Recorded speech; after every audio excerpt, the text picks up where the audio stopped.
Hello दोस्तों, आप सभी का स्वागत है हमारे यूट्यूब चैनल कविंदर भैया पर।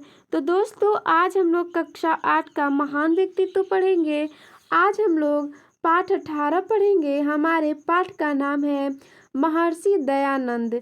तो आज हम लोग महर्षि दयानंद पाठ से अभ्यास प्रश्न देखेंगे। तो चलिए पहला प्रश्न देखते हैं। स्वामी पूर्णानंद सरस्वती से संन्यास की दीक्षा लेने के बाद मूल शंकर किस नाम से पुकारे जाने लगे? तो इसका उत्तर हो जाएगा, दीक्षा लेने के बाद मूल शंकर स्वामी दयानंद सरस्वती के नाम से पुकारे जाने लगे। प्रश्न दूसरा है, गुरु विरजानंद ने स्वामी दयानंद को क्या उपदेश दिया था? तो इसका उत्तर हो जाएगा, गुरु विरजानंद ने स्वामी दयानंद को यह उपदेश दिया था, वत्स दयानंद, जंगलों में जाकर एकांत चिंतन में संन्यास की पूर्णता नहीं है। कुसंस्कारों और अंधविश्वासों को खंडन करके समाज का उद्धार करो। तो दोस्तों चलिए अगला प्रश्न देखते हैं। 3 नंबर है, आर्य समाज की स्थापना किस उद्देश्य को लेकर की गई थी? तो इसका उत्तर हो जाएगा, आर्य समाज की स्थापना का उद्देश्य सभी मनुष्यों के शारीरिक, आध्यात्मिक और सामाजिक स्तर को ऊपर उठाना था। अगला प्रश्न है, प्रश्न चौथा है, दयानंद सरस्वती के समाज सुधार संबंधी कार्यों का संक्षेप में वर्णन कीजिए। तो इसका उत्तर हो जाएगा, स्वामी दयानंद ने प्राचीन संस्कृति और सभ्यता की ओर लोगों का ध्यान आकृष्ट किया। उन्होंने वेदों और संस्कृत पर बल दिया। उन्होंने नारी शिक्षा पर भी बल दिया। उन्होंने पर्दा प्रथा और बाल विवाह का विरोध किया और उन्होंने विधवा विवाह और पुनर्विवाह का समर्थन किया। समाज में व्याप्त वर्ण भेद, असमानता और छुआछूत की भावना का खुलकर विरोध किया। वे महान सुधारक और भारतीय संस्कृति के रक्षक थे। चलिए अगला प्रश्न देखते हैं। प्रश्न 5 नंबर है, स्वामी दयानंद सरस्वती के विषय में रविंद्रनाथ टैगोर ने क्या कहा था? तो इसका उत्तर हो जाएगा, स्वामी दयानंद सरस्वती के विषय में रविंद्रनाथ टैगोर ने कहा था कि स्वामी दयानंद 19वीं शताब्दी में भारत के पुनर्जागरण को प्रेरक व्यक्ति थे।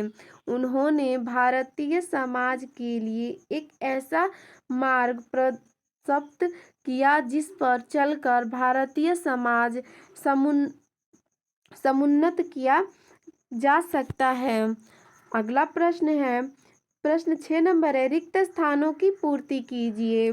तो इसमें क नंबर प्रश्न है, महर्षि दयानंद का जन्म सन ईस्वी में हुआ था।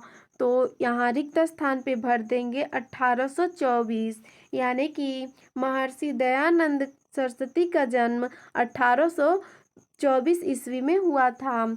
चलिए अगला देखते हैं। ख नंबर है, मूल शंकर संन्यास की दीक्षा लेने के पश्चात कहलाए। तो रिक्त स्थान पे भर देंगे स्वामी दयानंद सरस्वती। चलिए अगला देखते हैं। ग नंबर है, स्वामी दयानंद ने द्वारिका में स्वामी से योग विद्या का ज्ञान प्राप्त किया। तो रिक्त स्थान पे भर देंगे शिवानंद।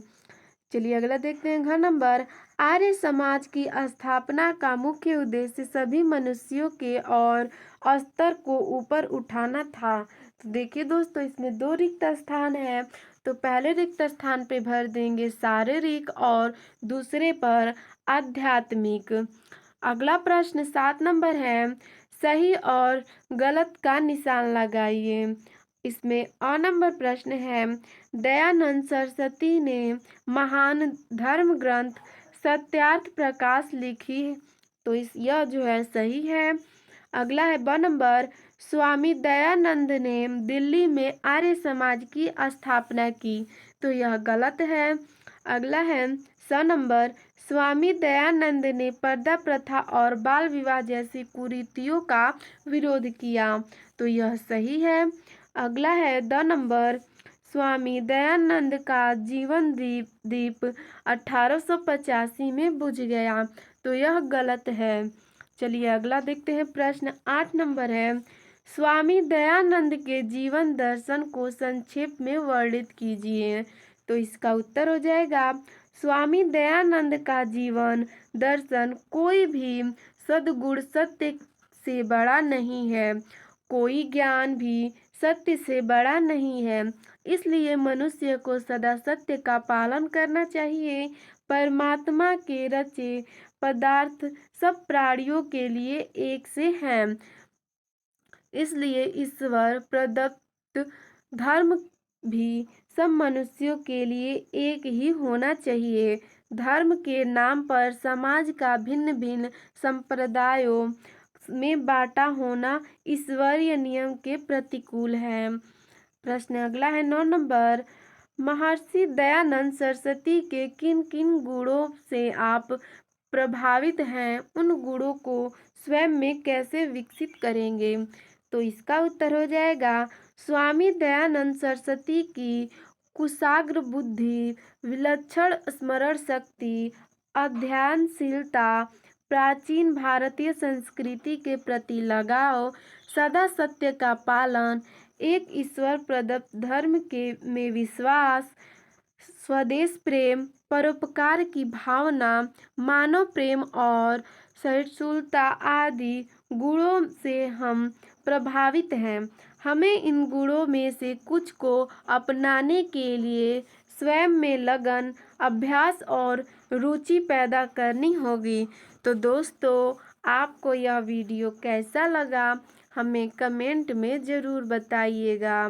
धन्यवाद।